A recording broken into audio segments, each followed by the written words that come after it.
Hello everyone, my name is Rodriguez and I am currently a PhD student in Physical Mathematical Sciences with a specialization in nanosciences at the Universidad de Guadalajara in Cuballes. My research focuses on the development of nanostructure systems for drug delivery, particularly polymeric nanoparticles for insulin encapsulation and controlled release. Today, I would like to present our work entitled Encapsulation of Insulin Glargine in Polymeric Nanoparticles.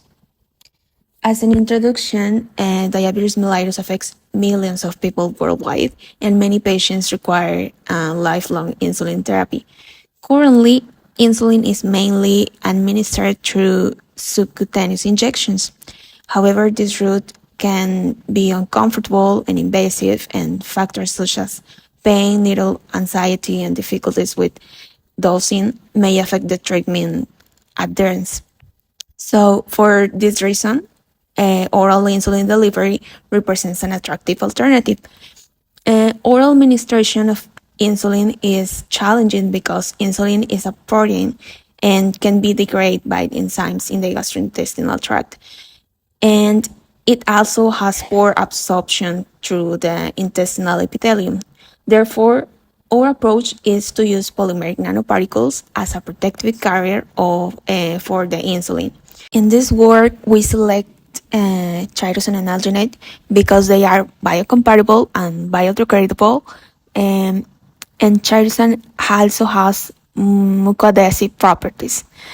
The idea is that these nanoparticles can protect insulin and potentially provide a more controlled release under physiological conditions.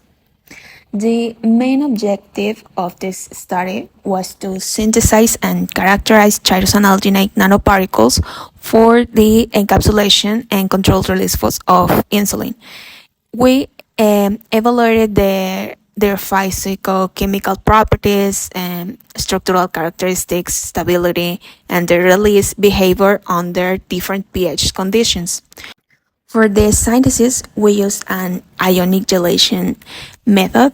Tyrosine and alginate were used as the main polymeric components, and insulin was incorporated into the nanoparticle system during the preparation process. For synthesis, the nanoparticles were characterized using several techniques.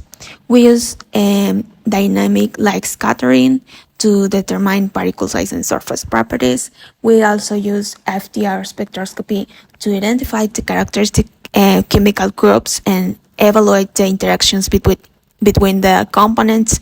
Additionally, X-ray diffraction was used to analyze the structural characteristics of the nanoparticles. And finally, UV spectroscopy was used to evaluate the insulin release during the in vitro release experiments. In the section of results in Figure 2, we can see the general synthesis and characterization process of the insulin-loaded tyrosine alginate nanoparticles.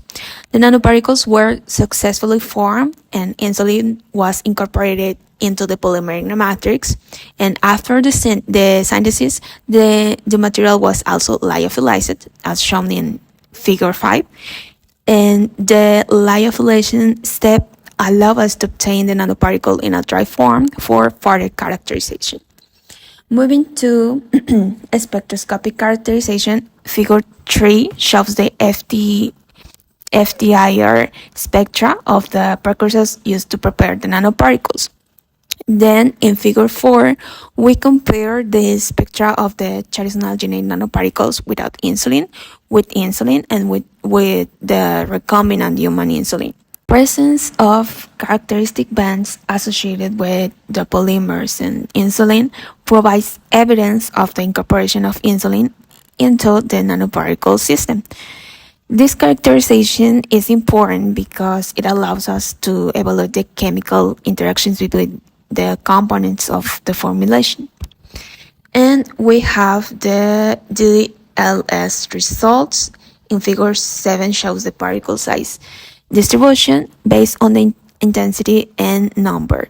The nanoparticles show a nanoscale size distribution, confirming the successful formation of the nanostructure system. In Table 1, we summarize important physicochemical parameters, including particle size, polydispersity, and setup potential, and encapsulation efficiency.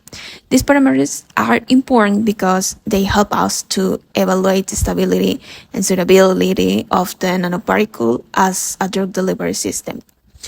One of the most important parts of this work is the in vitro insulin release study.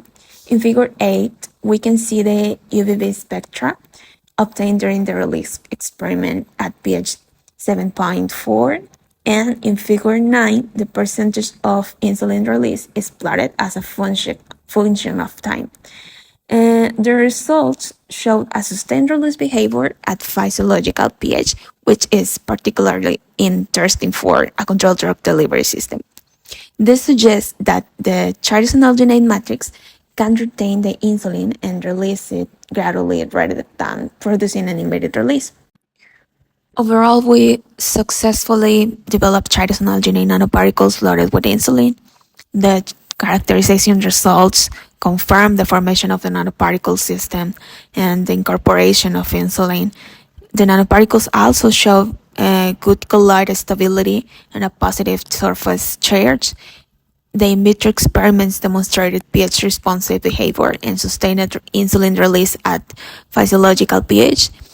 And these nanoparticles represent a promising platform for future non-invasive insulin delivery applications. Of course, further optimization is still necessary, particularly to improve encapsulation efficiency, increase drug loading capacity, and eventually evaluate the therapeutic performance of the system. So the main idea of this research is to develop a nanostructure and biocompatible carrier that can protect insulin and potentially facilitate its controlled and non-invasive delivery. Thank you very much for your attention, and I would be happy to answer any questions. Goodbye.